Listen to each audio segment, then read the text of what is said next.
अब 7 लाख रुपए की आय पर कोई कर नहीं, सिसोदिया बोले ये देश को कर्ज में डुबाने वाला बजट है। वित्त मंत्री निर्मला सीतारमण ने अगले साल होने वाले आम चुनाव से पहले अपने पूर्ण बजट में मध्यम वर्ग और नौकरी पेशा लोगों को कर मोर्चे पर राहत दी। इसके तहत नई कर व्यवस्था के तहत 7 लाख रुपए तक की आय पर अब कोई कर नहीं लगेगा। Currently, those with income up to 5 lakh do not pay any income tax in both old and new regimes. I propose to increase the rebate limit to 7 lakhs in the वहीं दिल्ली के बजट में बढ़ोतरी न करने पर आम आदमी party ने केंद्र की मोदी सरकार पर हमला बोला है। दिल्ली के डिप्टी सीएम मनीष सिसोदिया ने कहा कि आज का ये बजट दिल्ली के लोगों को निराश करता है। ये देश को कर्ज में डुबाने वाला बजट है। आज की बजट में सबसे अहम जो बात और सबसे चिंताजनक बात यह है कि ये देश को कर्जे में डुबाने वाला बजट है। देश की माली हालत को और कर्जे में डुबाने वाला बजट आज पेश किया गया है। हम सब जानते हैं, आंकड़े सबके पास में हैं कि 2014 तक देश के ऊपर, केंद्र सरकार के ऊपर 53 लाख करोड़ का कर्जा था।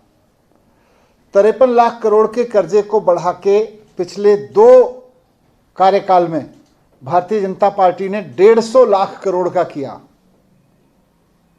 3 गुना। और अब 15 लाख करोड़ का कर्जा और इसमें जोड़ा जा रहा है इस बजट के माध्यम से। यानी कि देश के ऊपर 167 लाख करोड़ का कर्जा हो जाएगा इस बजट के बाद, इस बजट की वजह से। कुल मिला के केंद्र सरकार का 45 लाख करोड़ का बजट है, जिसमें से 15 लाख करोड़ कर्जे का है। तो देश को कर्जे में डुबोने का बजट भारतीय जनता पार्टी लेकर आई है। किसी भी अर्थशास्त्री से आप बात कर लो जिसको इकोनॉमिक्स की थोड़ी भी समझ होगी, इकोनॉमी के ग्रोथ की, इकोनॉमी के नीचे जाने की थोड़ी भी समझ होगी, वो आपको बता देगा कि जब जब सरकारें कर्जा लेती हैं तो महंगाई बढ़ती है। जब जब सरकारें पागलपन से कर्जा उठाती हैं तो बेरोजगारी बढ़ती है और महंगाई बढ़ती है। कर्जे उठाने से कभी भी देश की समस्याओं का समाधान नहीं हुआ। तो कितनी महंगाई बढ़ेगी ये तो आने वाला समय बताएगा, लेकिन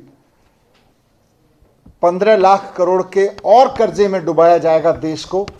ये एक खतरनाक चीज मैं इसमें देख रहा हूं। गुलमर्ग में हिमस्खलन में 2 विदेशी नागरिकों की मौत, 19 को सुरक्षित जगह पहुंचाया, बचाव दल मौके पर। बारामूला जिले में गुलमर्ग के अफरवाद चोटी पर भारी हिमस्खलन की चपेट में आने से 2 विदेशी नागरिकों की मौत हो गई है। पुलिस ने रेस्क्यू अभियान चलाकर 19 विदेशियों को बचा लिया है। पूरे इलाके में भी राहत और बचाव अभियान जारी है। एसएसपी बारामूला ने बताया कि आज हुए हिमस्खलन में कुछ स्कीयरों के फंसे होने की सूचना मिली थी। इसके बाद रेस्क्यू चलाया गया। 2 विदेशी स्कीयरों के शव बरामद कर लिए गए हैं। पुलिस टीम अन्य एजेंसियों के साथ बचाव अभियान में लगी हुई है। उधर रामबन जिले के कई स्थानों पर भूस्खलन होने के बाद जम्मू श्रीनगर हाईवे पर यातायात ठप हो गया है। प्रशासनिक अधिकारी और हाईवे का निर्माण कर रही कंपनी के कर्मचारी इसे बहाल करने में जुटे हुए हैं। दिल्ली के अस्पताल में किशोरी के शरीर से गायब हो गए अंग, बॉडी पार्ट्स के चोरी का परिजनों ने लगाया आरोप। दिल्ली नगर निगम के बाड़ा हिंदीराव अस्पताल पर एक किशोरी के शरीर से अंग चोरी करने का आरोप लगा है। आरोप है कि अस्पताल में इलाज के दौरान 15 वर्षीय रेशम की मौत हो गई थी। आरोप है कि अस्पताल के डॉक्टरों ने पेट से अंग चोरी करने के बाद उसमें पॉलीथीन भरकर शव स्वजन को सौंप दिया। परिवार की शिकायत पर न्यू उस्मानपुर थाना पुलिस ने किशोरी के शव को कब्जे में लेकर जीटीबी अस्पताल में पोस्टमार्टम के लिए भेज दिया है। बताया ना कि हाँ लड़की मरी, कि तुम्हारी लड़की बढ़िया, लड़की अच्छी है, हम बढ़िया ऑपरेशन करा, सही है, अब घबराना नहीं, अब टेंशन मत लेना। इन्होंने ऐसे मुझसे हमसे कहा तसल्ली देता रहा। लड़की एक्सपायर हो गई थी, उसके बाद उसे आप घर लेके आ गए थे?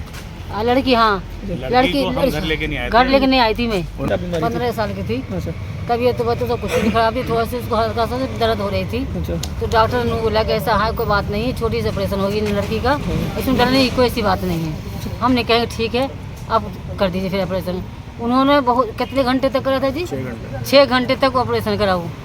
और जब हम जाते देखने के लिए तो कह रहा नहीं अभी देखने नहीं देंगे, अभी नहीं देखना, अभी जो है तुम्हारी लड़की सही है। ऐसे घर पे उसका गुस्ल कराया तो किस कंडीशन में थी? तो इस कंडीशन में थी जब गुस्ल करवाने के लिए गए, तो जब नहाने के लिए हम लोग गुस्ल करते हैं तो उन्होंने को नाम किया पलपलोथीन निकला। तो सब और जो नहाने के लिए गई थी सब ने बिल्कुल चीख उठी कि क्या नाम है, पन्नी कैसे निकल रही, पन्नी कैसे निकल रही है। मतलब उनका पेट में जो डाल रखा था, अब बदबू आ रही थी, उसमें बदबू आ रही थी, पेशेंट में बदबू आ रही थी। हमने लड़की का जब गुस्ल करा था, गुस्ल के टाइम पे लड़की का जब हमने नहीं मतलब औरतों ने जब गुस्ल करा, लड़कियों ने जब कपड़ा हटाया, उसके बाद में देखा कि लड़की का पूरा पेट फटा हुआ है, ना उस पर कोई टाँका है ना कोई कुछ है। ना उसके अंदर पेट के अंदर कोई चीज़ दिखी, उसके अंदर सिर्फ तन्नियाँ घुसी हुई दिखी। उसके बाद में हमने तुरंत 100 नंबर पे कॉल कर दी। 100 नंबर के बाद में तुरंत वहाँ पे आ गई जीप आ गई। जीप आने के बाद में पुलिस वालों ने जब उसकी हालत देखी तो उन्होंने कहा कि लड़की के हालात बहुत गलत हुआ है। उन्होंने अपने सीनियर को बुलाया। मौके पे जब भी ASP साहब आ गए और तीनों थाने के SHO आ गए। ASP साहब ने कहा कि हम आपकी लड़की को GTP हॉस्पिटल लेके जा रहे हैं और कल के कल ही हम इसका क्या नाम पोस्टमार्टम वगैरह करवा देंगे और जो भी होगा, जिसने भी इसके साथ ऐसा करा है, जो भी लापरवाही है, उसमें हम लड़की को वो करेंगे। ब्यूरो रिपोर्ट, टीम तफ्तीश न्यूज।